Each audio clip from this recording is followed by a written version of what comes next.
자, 그랬습니다. 여러분들이 이제 해설을 하면 다 아는 문제일 수도 있어요. 그런데 문제를 받아보면 또 새로워요. 그게 계속 반복이 돼서 여러분들이 이제 익숙해지는 거죠. 그러니까 해설만 듣는 사람들은 신비로운 게 없어요. 아는 거 또 하고 또 하고 그런 거죠. 근데 자기가 계속 첫 번째 문제를 보면서 틀려봐야 자기가 교정이 되는데, 사람들은 한 번 힘들고 싶고 시험장에서만 힘들고 싶어요. 시험을 계속 보면서 힘들고 싶지 않죠. 그러다 보니까 자꾸 해설만 들으려고 하는데, 채점한다는 거는 점수 발표하는 게 아니에요. 여러분들이 답안지를 쓰는 습관이 있어요. 근데 그 습관이 예를 들어서 시험장에 가서 그대로 봐요. 그러면 예를 들어서 제가 또 얻는 것 같다 우리 수용씨 답안지를 봤더니 뭐라고 그랬냐면, 자동차 취급업자이기 때문에 대인배상 원에서 허락피보험자다. 원만 피보험자다. 만들 수 있죠. 근데 대인배상 원에서 허락피보험자가 되는 게 자동차 취급업자이기 때문이 아니라, 이유가 아니라고.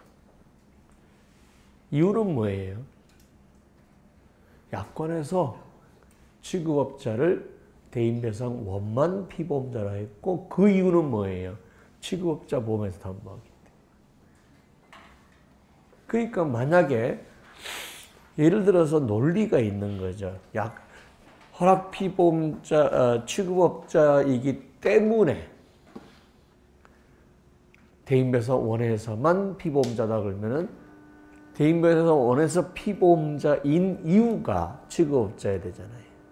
그게 아니라는 거죠.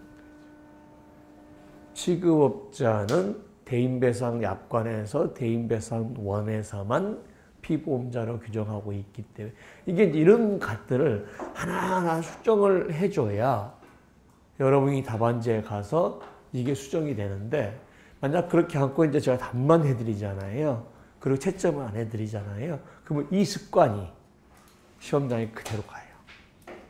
그래서 본인은 다 맞았다고 생각하고 잘 썼다고 생각하는데 감점을 계속 만들 수 있기 때문에, 제가 채점을 하면서 여러분들에게 그 글 쓰는 스타일, 습관, 이거를 하나씩 하나씩 좀 조정해 주는데, 조금 제가 디테일을 하다고 해서 그걸 못 따라간다고 짜증낼 필요는 없어요. 제가 선생님이 보이는 거는 다 지적하지만 선생님이 지적한 만큼 다 따라가야 합격하는 건 아니에요.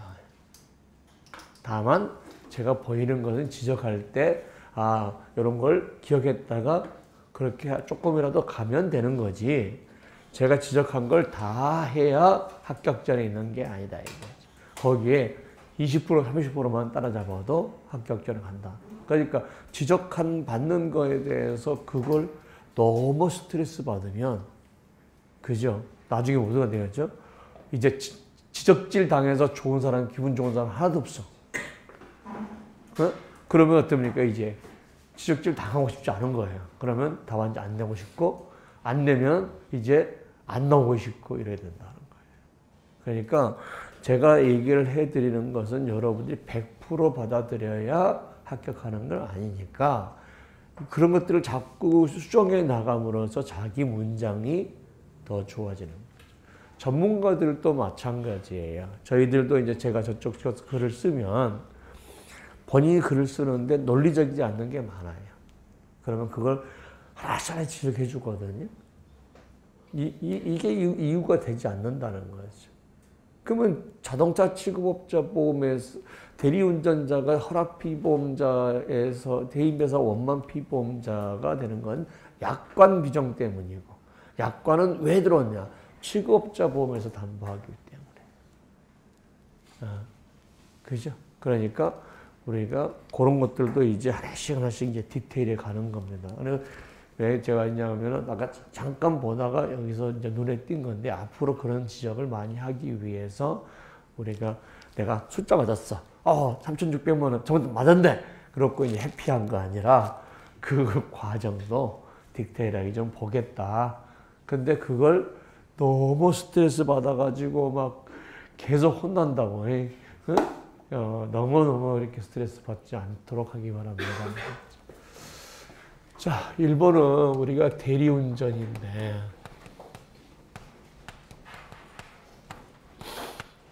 주가 지금 대리운전에서 차주가 A고 대리운전자가 B예요. 그래서 그림으로 그린다면 B가 운전하다가 A가 탔는데 제2차가 과실이 70%, 이 사람이 과실이 30%이다 하는 거죠. 자, 이 A가 우리가 문제가 자 나오면 여러 가지 논점이 있다라고 얘기를 해드렸어요. 자, 먼저 지금 판례에서 나온 것들이 뭐냐 하는 거에서 A가 타인성이 인정된다는.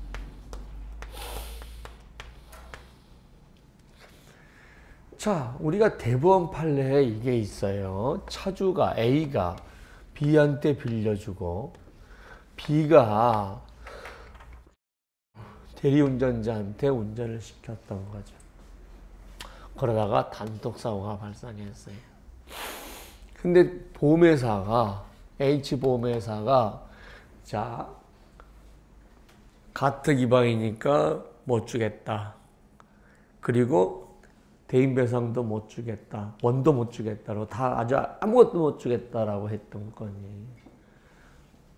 그래서 이 임차인이 소송을 보면서 자 변호사들이 모든 거를 잘 알지는 않잖아요. 그러니까 변호사님들이 생각할 때는 차주는 무과실 책임을 지니까 일단 차주한테 청구하는 게 제일 무난하죠. 그래서 이렇게 소송을 제기한 거예요. 근데 차주는 B한테 줄 때 우리가 A, B, C 이렇게 갈 때 여기는 취급업자, 여기는 뭐 예를 들어서 임차인 사고고 여기는 무단운전 사고다. 여기는 취급업자 사고, 무단운전 사고는 이게 먼저 적용되고 그 다음에 이게 적용되잖아요. 그래서 이게 공통 부분만 적용되는 거잖아요. 이게 적용돼서 타인성이 부정되면 그 다음에 이거 또 적용되면 가운데 부분만 적용되는 거거든요. 그래서 이렇게 타인성이 부정된다. 이거죠. 타인성이 부정된다. 그래가지고 저 친구가 대인배상원을 못 받았다는 거죠. 그런데 이 사람이 누구를 상대로 소송했어야 되냐 이거죠. 왜? C가 대인배상원의 피보험자잖아요. 대인배상원의 피보험자이기 때문에 차주를 상대로 소송 들어간 게 아니고 대리운전자를 상대로 소송 들어갔으면 대리운전자는 운행자죠. 차주는 우리가 그러면은 이렇게 들어갔으면 이 사람이 운행자고 이 사람은 타인이죠. 운행자가 아니니까. 임대차 관계에서는 우리가 이 사람이 임대하면서 A와의 관계에서는 타인성이 부정돼 버렸죠. 이렇게는 타인성이 인정이 된다는 거죠. 그래서 타인성이 인정이 된다는 거하고 운행자성이 없기 때문에 뭐가 인정이 안 된다는 거죠.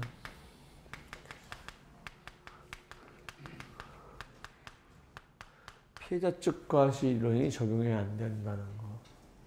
세 번째가 뭐냐면 돈 주고 사람을 썼잖아요.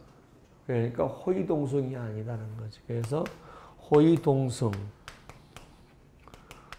감액이 적용되지 않는다. A의 세 가지 특징이에요. A의 세 가지 특징. 지금 현재 A의 세 가지에서 자 보겠습니다. 자 그러면은 단독 사고일 때는 여기 H보험회사 있으면 여기서 대인배상원이 나가고 대인배상 2는 못 나가고 자손이나 자상이나 무상은 나가겠죠. 그런데 이게 운전자 한정 특약에 걸려보면 이거는 못 나간단 말이에요. 운전자 한정 특약이 안 걸리면 이렇게 나간단 말이에요. 대투는 왜 못 나가? 차주 면책 조항, 김현피 보험자 면책 조항 때문에 그렇다는 거. 자, 단독 사고면 그래요. 근데 쌍방과실 사고예요. 그러면 피해자 측 과실원이 적용된다면 얘는 70%만 주고 말겠죠. 근데 피해자 측 과실 이론이 적용은 뭐예요? 이게 지금 요거에 포커스를 두면 안 돼요. 과실 이론이 아니에요. 과실상계 이론이 아니고 연대 책임을 분할 책임으로 한다는 거잖아요. 그러면 피해자 측 과실 이론이 적용되면 70%만 물고 30%만 물은 거예요. 각자 책임을 지자는 얘기죠. 분할 책임이 돼버린 거죠. 근데 피해자 측 과실 이론이 적용 안 된다 그러면 어떻게 되는 거예요? 연대 책임 그대로죠. 그러면 어디서 다 받아야 된다는 거? 여기서 100% 받을 수 있다는 거.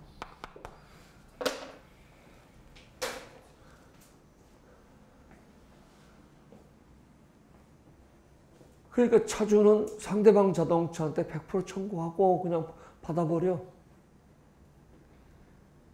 그러면 이제 우리가 저걸 우리가 그동안에 피해자 과실을 적용하면 70% 받고 30%는 차주 보험회사에서 대인배상원에서 받고 이게 아니고 그거는 차주가 운행자성이 있어서 피해자 측 과실이 적용된다면 70% 받고 30%를 어떻게 받으세요? 피해자 과실이 적용된다면 과실상계를 한 다음에 7대 3으로 나눠서 여기는 상대방 측에 줄 거고 여기서는 다시 4차의 대인배상원에서 나가고 차손으로 나갈 거 아니에요. 지금 여러분들이 이렇게 풀었을 가능성이 있단 말이에요. 근데 이게 아니라고 이거는 그냥 얘는 여기서 다 받아버려. 그리고 얘가 대인배상원은 이렇게 구상 들어가고 그 다음에 대투는 취급업자한테 대리운전자한테 들어가고 그 다음에 얘가 10% 못 받은 것은 자손에서 받고 과실이 좀 안전벨트 및 적용은 10% 있었잖아요. 그죠? 그러니까 그렇게 받는다고 피해자 입장에서는. 물론 우리가 7대 3으로 나눠서 연대 책임을 해서 분담해서 A, B 보험, C 보험에서 이렇게 분담한다 해도 틀린 건 아니다는 거죠. 그런데 왜 제가 이걸 했냐 그러면 이 보험회사가 없을 때 어떻게 할 것이냐는 것도 같이 물어보기 위해서 여기서 100% 받는다. 손해배상에. 우리가 왜냐하면 지금 차주 그러면 항상 피해적 과실원 적용해서 몇 대 몇 이렇게 구분하는 게 습관화되어 있다 보니까 대리운전자 사고나 취급업자 사고에 대해서도 분담하기 시작하는 수가 있다는 점에서 한번 얘기를 한 거죠. 자, 그러면 문제 목차를 한번 볼까요? 자, 먼저 1번에서 이 문제에서 포커스가 되고 있는 것이 차주의 운행 지배권과 타인성이 포커스가 되고 있는 거죠. 그게 모든 거의 출발점이죠. 따라서 이 문제는 자배법상의 운행자 책임 타인성이 어느 정도는 논점이다는 거죠. 왜? 그게 이 문제를 시작하는 출발점이기 때문에. 따라서 우리가 자배법상 운행자 책임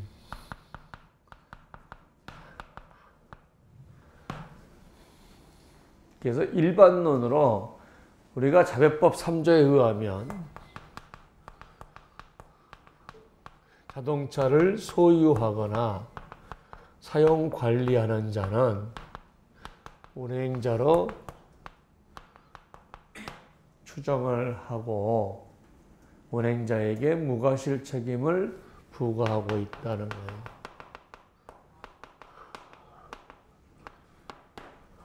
부과하고 있다는.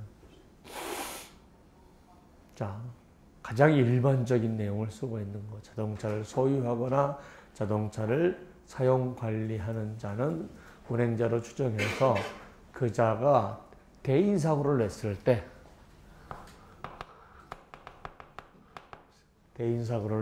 때 무과실 책임을 부과하고 있다. 그리고 이게 자배법 3조다 하는 거예요.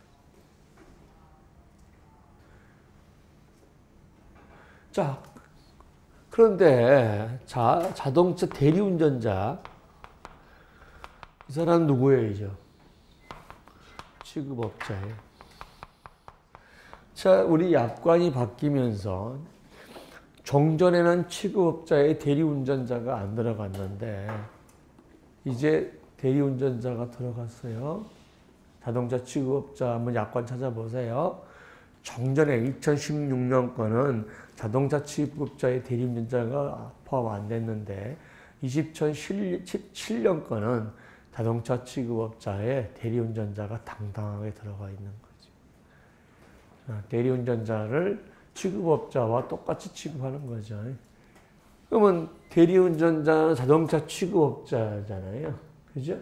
취급업자는 취급을 업으로 하는 자라는 거죠. 업으로. 자, 업으로 한다는 건 두 가지가 있어요. 뭐예요? 영리성과 계속성. 업으로 하는 자이다 이거죠. 그러면 이 자에게 자 차주가 취급업자에게 업무로서 여기에 그냥 취급업자에서 넘겼다고 안 돼요. 업무로서 자동차를 인도할 때는 누구만 책임진다는 거죠. 취급업자만 운행자 지배권을 가지고 있고 차주는 운지를 상실한다는 게 뭐예요? 통설과 판례의 입장이라는 거죠. 통설과 판례의 입장이다. 자, 자꾸 이제 여러분들이 내가 아는 거야. 그래도 어떻게 답안지를 쓸 거냐가 자꾸 습관화되어 있어야 돼. 자꾸 습관화되어 있어야 돼. 그러니까 계산 문제가 나오더라도 일반론을 최대한 짧게 써주고, 그 다음에 타인은. 자, 그래서 이때 운행지배권만 갖는다는 거잖아요. 그죠? 그 다음에 차주의 타인성.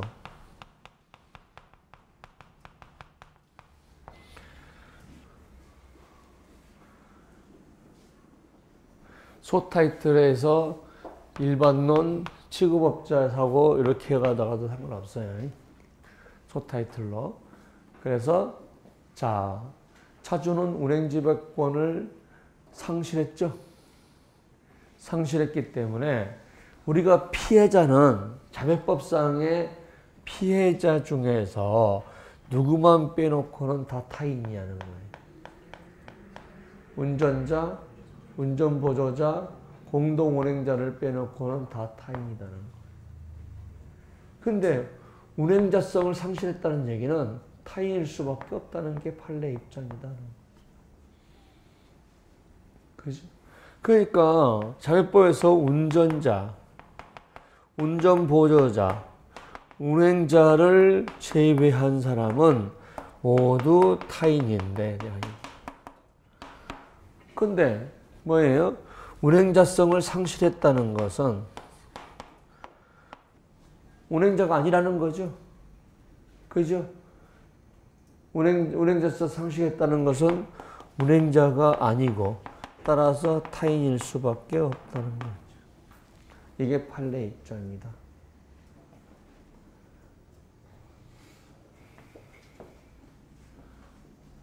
자, 그렇게 해놓고 이제 보겠습니다. 두 번째, 보험자의 보상 책임. 자, 이 차가 어디 보험에 들었어요? H 이게 M이죠? 자, 그러면은 우리가 자 허피 취급업 대리운전자 피보험자성. 자, 대리운전자의 피보험자성에서 우리가 얘기해 드릴 게 허락의 요건을 갖췄어요, 안 갖췄어요? 허락의 요건을 갖췄어요. 김영피 보험자가 차 키를 주면서 우리 집까지 좀 차 운전해 주라 그랬는데 무단운전이 아니라고.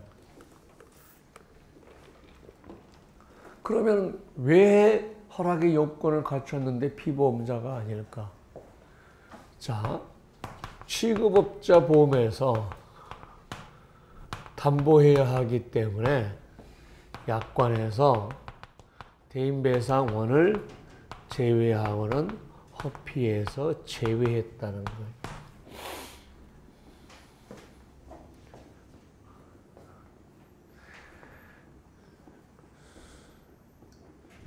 자, 취급업자가 허락피 대인배상원에서만 피보험자로 하는 이유는 약관에서 허락피보험자 대인배상원을 제외하고는 허락피보험자군에서 제외했다. 이게예요.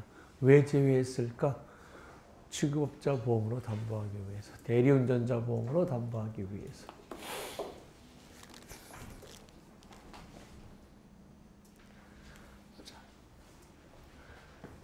자, 그러면 우리가 이제 두 번째, 세 번째 보겠습니다. 가트 기반은 없죠? 그죠? 연투 기반은 없다는 거예요. 그래서 대인배상 원만 허피다는 거죠, 여기. 연투 기반은 없다. 그 다음에 이제 A에 대해서 보겠습니다. 자, 이 A를 주면서 가장 중요한 게 피해자 측 과실 이론 적용이에요. 자, 우리 타인성은 이미 했잖아요, 이제. 이게 저거. 왜 이거냐, 그러면은요. 만약 피해자 측 과실 이론이 적용하면 7대 3이야. 70%만 주고 땡이야. 근데 연대 책임은 여기서 100%다 준다. 그러면은 피해자 측 과실 이론이 적용 안 되는 게 뭐예요? 자, 손배 의무자 청구권자가 되면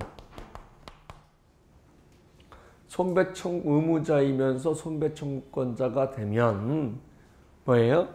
혼동이 발생하기 때문에 구상관계를 간단하게 하기 위해서 피측 이론을 적용한다는 거죠. 근데 왜 우리가 여기서 깨져요? 아니잖아요. 운행자 시혜를 상기했기 때문에 손배 의무자 이익으로 손배 청구권자 관계가 깨져버린다는 거죠.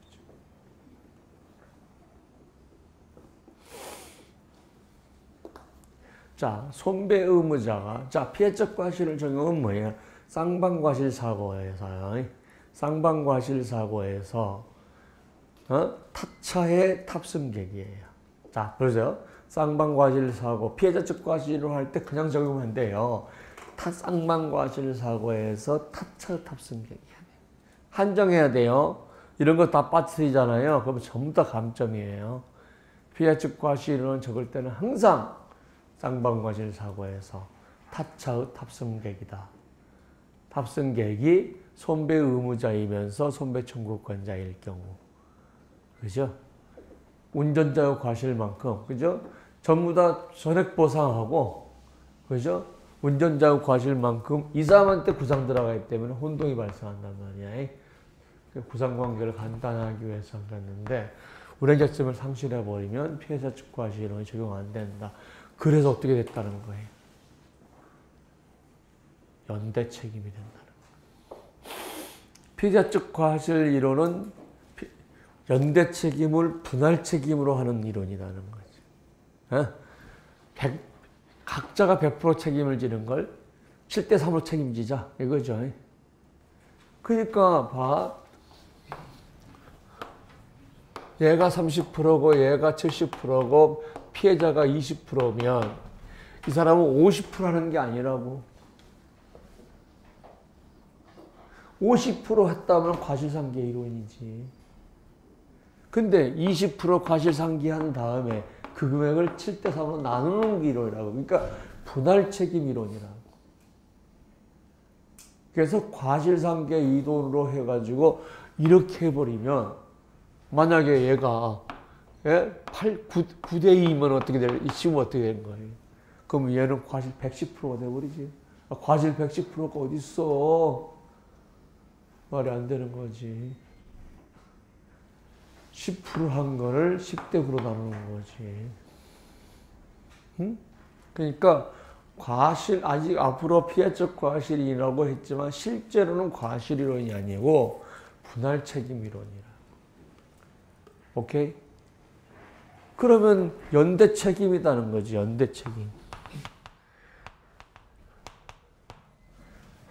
자, 그러면 어떻게 되겠어요? 자, 하는 거죠. 자, 손해액이 보니까 부상이 5천이라는 거죠. 4천이라는 거죠. 그 다음에 상실수익이 1원 600이라고.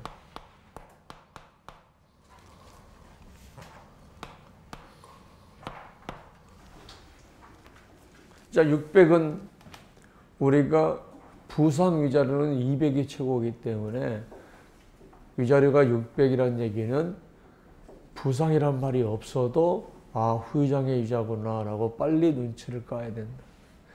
속 없이 또 부상 위자료 집어넣으면 어떻게 합니까? 이쪽 팔딱 뛰는 거지. 왜 웃어? 속 없었어?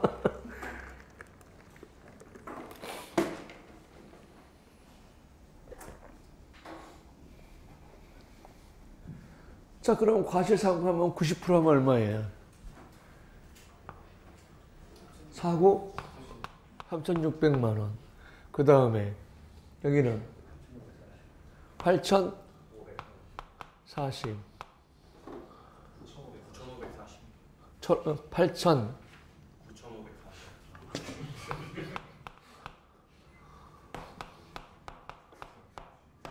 이걸 주고 나서 구상하겠죠.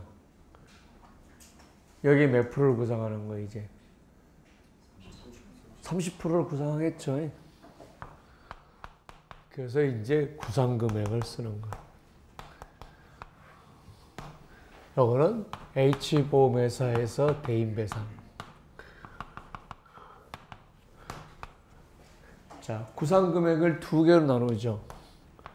M보험회사의 대인배상 원과 그 다음에 대리운전자 보험. 자, 근데 대리운전자 보험은 구상이 안 돼요. 왜? 차주면책 조항 때문에. 그러면은 차주면책 대리운전자 보험에서 차주 A는 면책이기 때문에 대인배상원을 초과한 금액은 누구한테 구상 들어가야 된다? 대리운전자 B에게 구상해야 된다.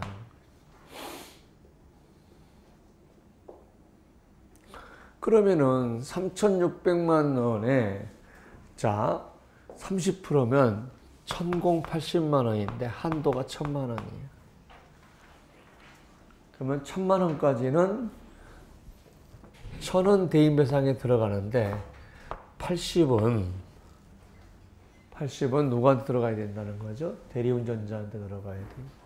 이거의 30%는 얼마예요?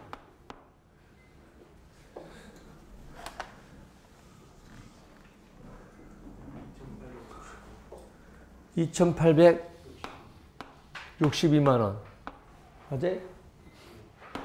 그러면 한도 내죠?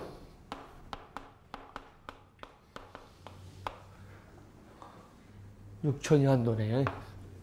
한도 내기 때문에 우리가 대인배상원한테 구상 들어가면 되죠. 그 다음에 세 번째, 자손이 또 있어요. 왜? 연령 안정치가 기반이 아니기 때문에 자손이 생기는 거죠. 연투 기반이 아니기 때문에 자손이 생겨요. 자, 자손에 대해서 어떻게 10%씩 들어가는 거죠. 어디 들어가요? 400만 원 하고.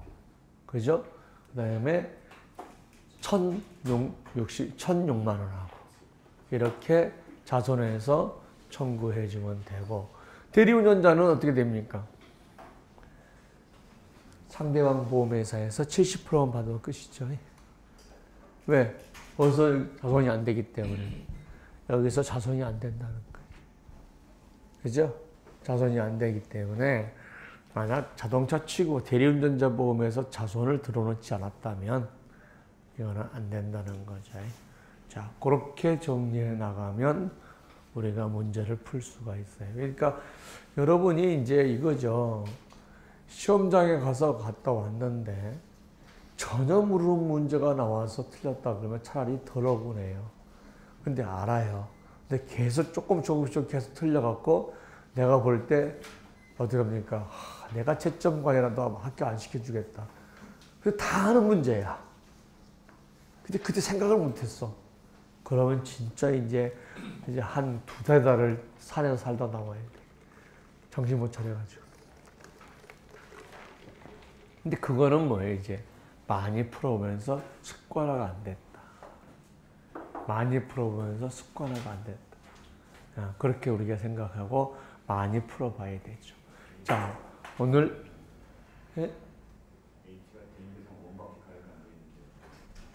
원밖에 안 돼 있다고? 자, 원밖에 안 돼 있다면 어떻게 되겠어요, 이제? 아니죠. 무보험상해 담보로 나가야 되겠죠. 자, 그러면 원투 들었다고 그냥 가정하고 이 문제 풀고.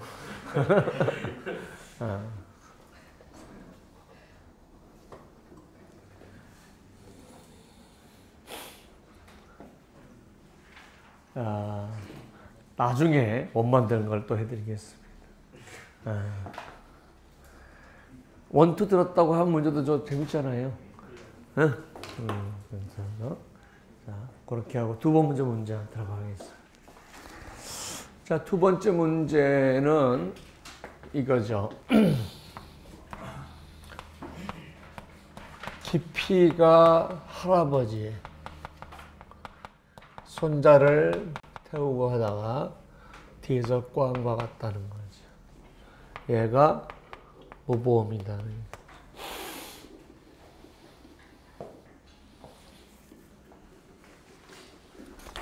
자, 여기는 H보험에 자손, 무상 다 들어있다 하는 거죠. 근데 얘 과실이 20% 과실이다.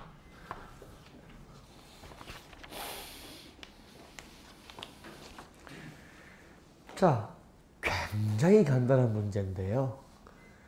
사람들이 여러 형태의 답안지가 나올 거지. 자손에서 보험도 주고, 무보험상해도 주고, 정부보장 사업도 나가고, 대충 다 나갈 겁니다. 정답은 뭐예요?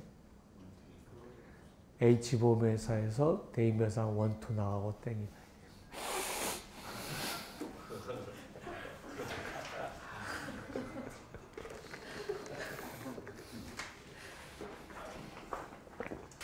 그런 문제는 안 냈을 거야. 조금 더 어려운 문제를 냈을 거야. 그러면서 자손도 하고 정부보장 사업도 무번호서 다 썼어요.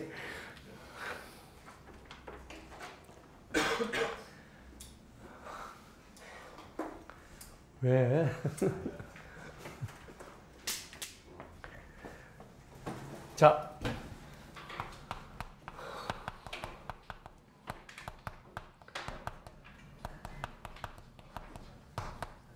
자, 이 손자는 승객이에요. 자, 자차 탑승객 중에 운전자, 운전보조자, 그 다음에 운행자를 제외하고는 다 승객입니다. 승객은 돈을 냈든 안 냈든 관계가 없어요.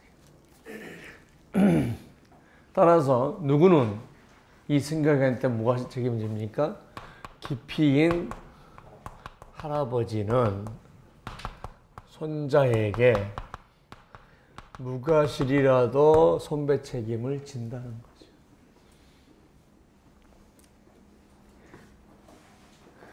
뭐에 없는 한 손자가 고의나 자살을 이 없는 한은 손배 책임을 진다. 이게 이제 한 두세 줄로 설명을 해야 되겠죠. 따라서 H보험회사의 대인배상, 자, 두 개쯤이다. H보험회사의 대인배상에서 보면, 자, 기피가 지는 자회법상 손배 책임을 대인배상원에서 면책할 이유가 없죠. 그죠? 대인배상원에서 나간다는 거죠.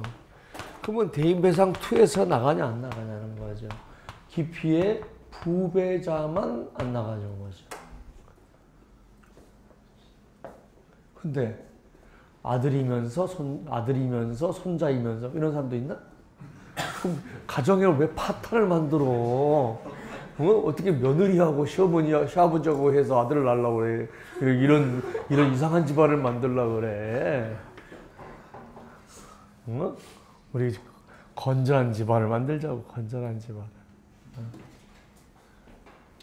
그러니까 부배자가 법률상 손배 책임이 발생하는데 면책 조항이 없으면 어떻게 돼요?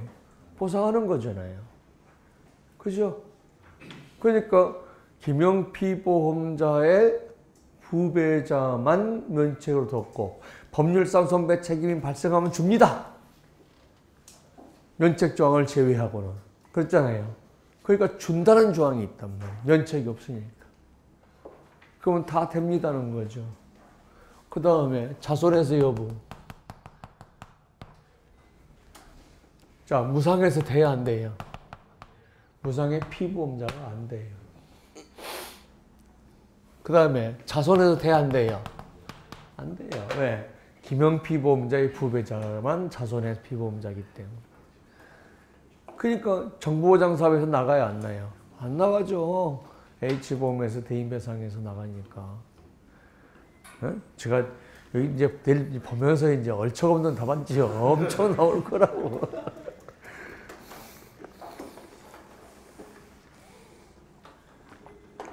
네, 너는 어떻게 썼어? 저요? 응. 다 썼어요. 응? 다 썼어요. 모범도 쓰고 형부도 쓰고 다 썼죠. 내년에 보실 분들 많습니다.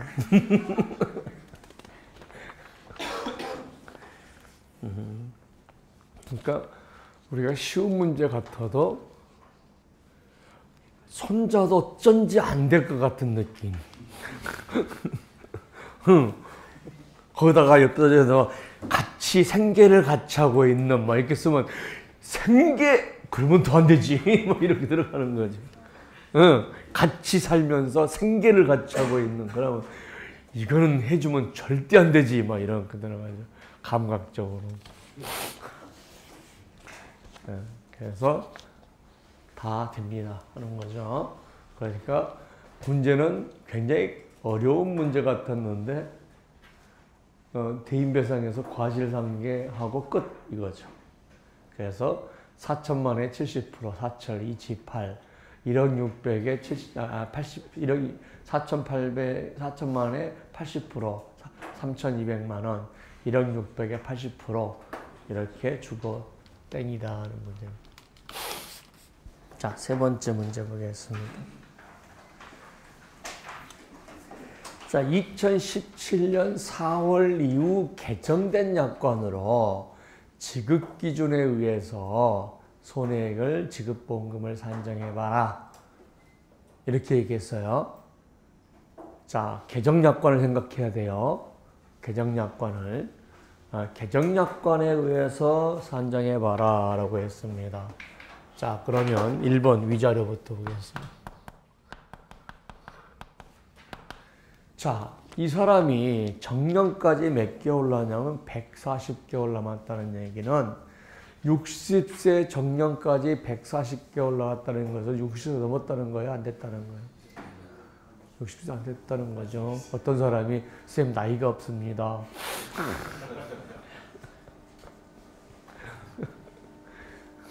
자, 60세 미만이고 가정간호비 대상이에요. 그러면 위자료를 8,000으로 계산하는 점. 곱하기 장애 100% 곱하기 얼마예요? 85%. 이거죠. 그래서 6,800만 원.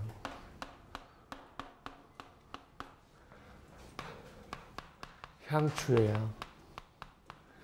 50만 원씩 여명까지 기간이 200거래예요. 1억에. 그죠? 자, 개호비. 향후 개호비. 줘요, 안 줘요?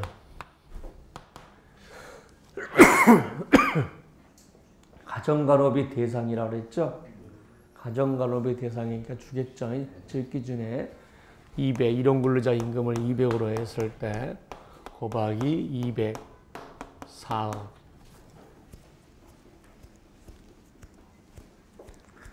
그 다음에 기존 개호비. 식물인간이에요. 그러면 뭐 사지마비다. 그러면 몇 등급이겠어요? 1등급이겠죠. 몇 개월 줘요? 60일이죠. 400만 원. 상실 수익이 300이죠. 장애 100%죠. 얼마까지? 100이죠. 3억. 그럼 이제 다 계산했어요. 그죠? 자, 휴업손해가 있어요. 300만 원 곱하기 10개월 곱하기 85%예요. 그럼 3천만 원에 85%니까 2,550이에요. 다 합치니까 897, 500, 005인데 과실이 20% 있어요. 그죠? 자, 그러면은 자, 718 000 000인데 718 000 000에서 치료비가 1억에 20%를 빼줘야 돼요. 치료비 과실상계. 예, 치료비를 보험에서 다 줬을 거니까. 그렇죠? 그러면 698 000 000이다. 이게 지급보험금이다.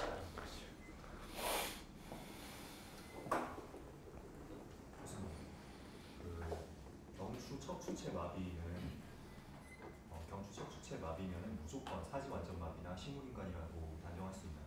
가정간호비 대상이라 하나 했나? 그런 시되어 있지 않아요. 척추체 완전 경추 완전마비면 네. 무조건 사지마비. 알겠습니다. 조금 더 정확하게 할 걸.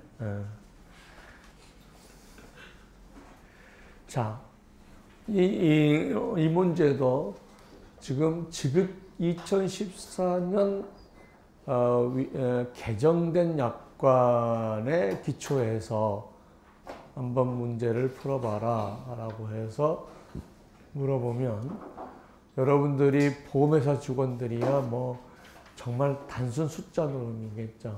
근데 여러분들은 저 치료비 과실상계 다 까먹을 거고 다 까먹을 거고. 왜냐면 습관화가 안 되면 계속 빠뜨려요. 계속 빠뜨려. 그러면 몰랐냐? 아니에요. 알아요. 습관이 안 돼 있어서 뿐이죠. 그러니까 자꾸 습관화하면서 여러분들이 그게 돼야 되는 거죠. 그래야 시험장에 가서 여러분들이 이제 자, 색도란 문제를 내봤어요. 4번 문제는 뭐예요? 승객인데 동승자 감액을 안 하는 거. 자, 이런 문제 나오면 이제 학생들은요, 이제 병아리가 되는 거예요. 물 한 번 먹고 하늘 보고, 물 한 번 먹고 하늘 보고, 벙 때려가지고 아무 생각이 없죠. 왜? 그러면서 이제 욕하죠. 개새끼 학원에 책에서 안 가르쳐 없어. 뭐 이런 거죠. 자, 우리가 동승자 감액의 이론적 근거가 뭐예요? 호의, 무상동승이라는 거예요.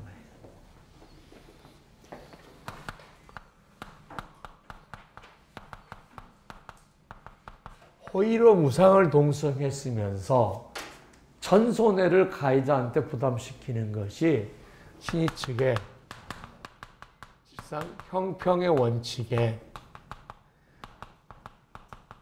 반한다는 거죠.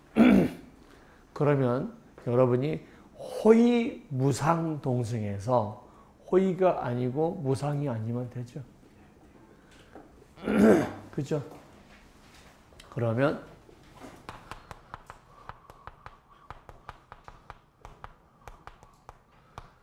호의가 아닌 경우에요. 내가 안 타고 싶어도 탈 수밖에 없어요. 업무상 탄 거. 그죠? 회사 차 타고 업무하러 갔어요. 부장이 야 타. 가자. 저 호의동승 감액되는데요. 잘려. 어? 잘려. 지금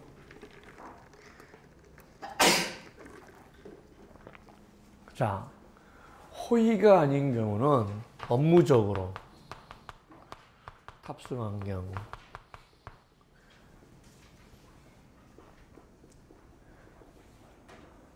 그 다음에 무상이 아니어야 되잖아요. 무상이 아니다는 거예요. 그러면 영업용 승객 안 되죠. 거기에 또 뭐도 안 돼요. 아까 차주도 안 되죠. 대리운전자의 차주도 안 된다는 거예요.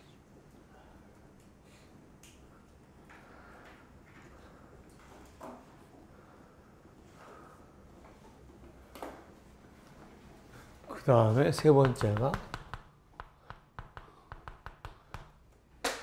강요동승.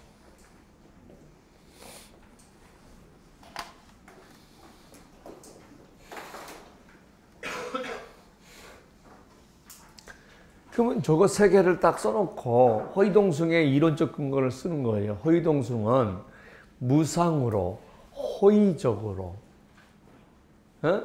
타차에 탑승함으로써 다친 사람이 경제적 이득, 은혜적으로 무상으로 돈을 은혜적인 운행에 따른 이득을 향유했으면서도 불구하고 전손해를 배상하는 게 시측상 형평의 원칙에 반한다는 것이 이론적 근거를 두고 있다라고 써놓고 거기서 가야죠. 호의가 아닌 경우, 무상이 아닌 경우 이렇게 해서 생각나는 대로 쓰면 되는 거예요. 되는 거예요. 그러면은 무상이 아닌 경우 업무상, 그죠? 뭐 계약에 의해서 조합을 가지고 조합으로 뭐 여러 가지 쓰면 돼요. 도급관계상, 뭐, 이런 계약관계상, 뭐, 이렇게 쓰면 되는 거예요. 이런 것 때문에 통상어는 전부 다 우리가 호의라고 얘기할 수 없다 하는 거죠. 그래서 딱 나왔는데, 여러분들이 실무자들은 실무해본 경험에 의해서 이런 문제가 나오면 XX 같은 놈 하면서도 써요. 뭔가를 써요. 근데 학생들은 그냥 백지죠. 백지. 그러니까 이렇게 호의 무상동승이다. 그럼 호의가 아닌 거, 무상이 아닌 거, 그죠? 호의가 아닌 것도 강요동승도 호의가 아니잖아요. 그죠? 강요동승도 가려고 타. 자, 피해자 측 과실 이론을 보겠습니다.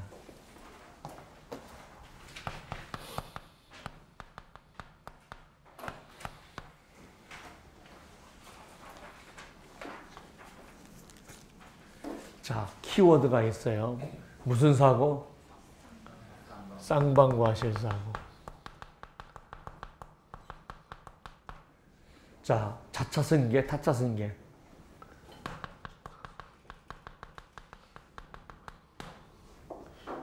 타차승계한테 적용됩니다.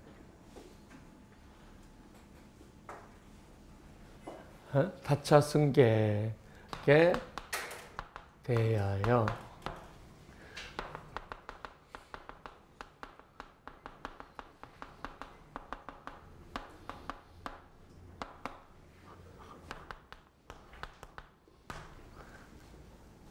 그런데 이것이 과실승계냐 아니면 분담이론이냐는 거죠. 효과를 보겠습니다. 자, 여기서 제일 중요한 게 뭐예요?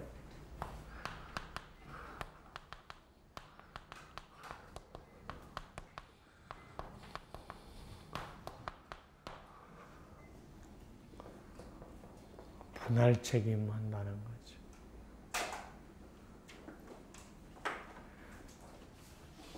자, 그러면은 예를 들어서 이렇게 써요. 제1차에 과실이 70%고 제2차의 과실이 30%일 때 피자한테 30% 과실상계를 한 게 아니라 연대 책임에서 1차에서 70% 주고 2차에 운전자가 30%를 준다는 거지. 그러니까 우리가 2차의 입장에서는 과실상계하고 비슷하죠. 얘가 무과실일 때 30%를 안 주고 그냥 난 70%만 주니까 과실상계인 것처럼 보이죠. 2차의 입장에서는. 근데 2차의 입장에서는 30%를 또 줘야 되잖아요. 대인배상원에서. 그러니까 실제로 과실상계가 아니고 분담이론인 거죠. 분담이론. 그러니까 분할 책임이다 하는 거죠. 분할 책임이다. 자, 그러면서 우리가 근거가 뭐냐. 근데 이 근거가 어려워요. 그죠? 그러면 시험장에 가서 근거를 써놓고 안 쓰고 그냥 이것도 여기다 그냥 써버려도 되고. 그리고 이제 뭐가 사례를 들어줘. 1번 사례. 그죠? 운전자의 부배자. 2번 사례. 탑승객이 운행자인 경우. 3번 사례. 그 다음에 보호감호태만. 그렇고 실무 문제니까 사례를 먼저 써놓고 의의와 사례 써놓고 취지가 쓰기 어려워요. 막 문장이. 그럼 놔두고 사례만 쓰고 다른 문제 가라는 거지.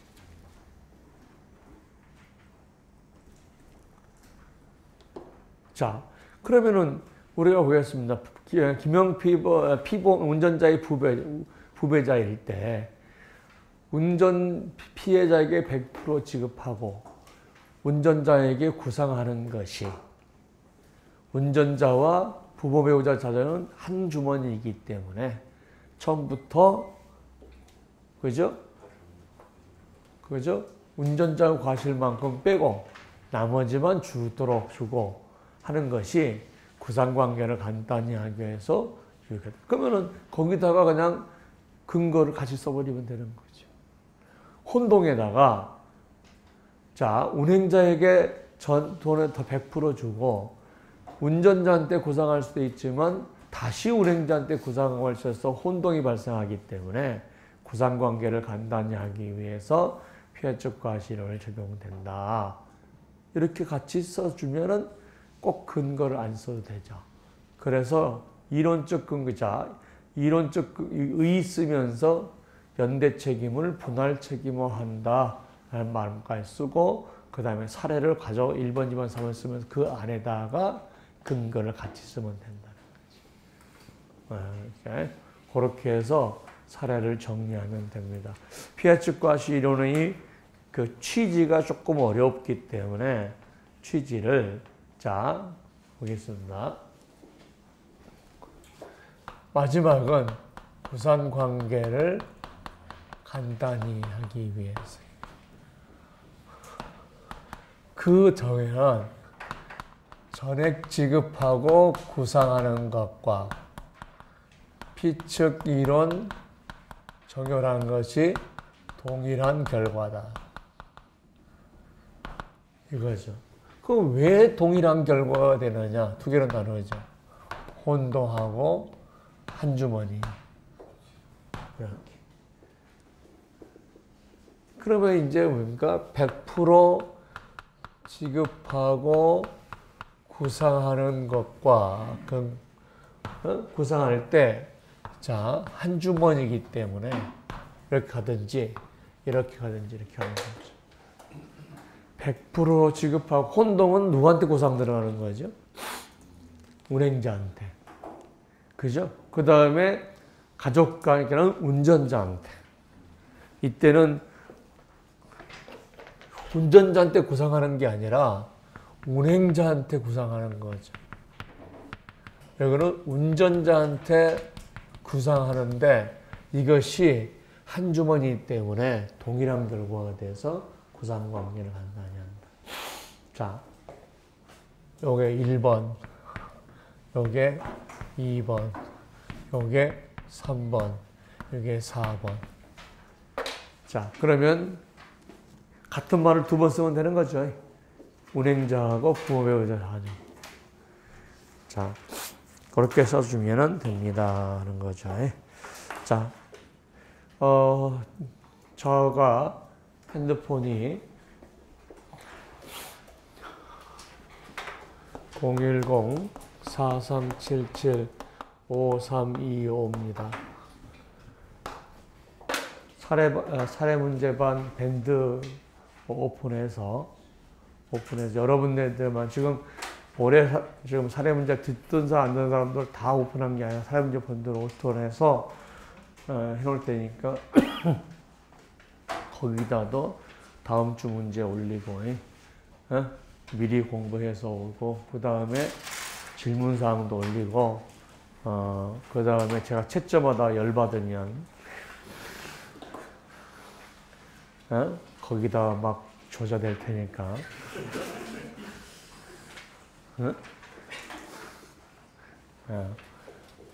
밥 잘 먹을 수 있어요? 별로 느낌이 안 좋아해? 자, 수고하셨습니다.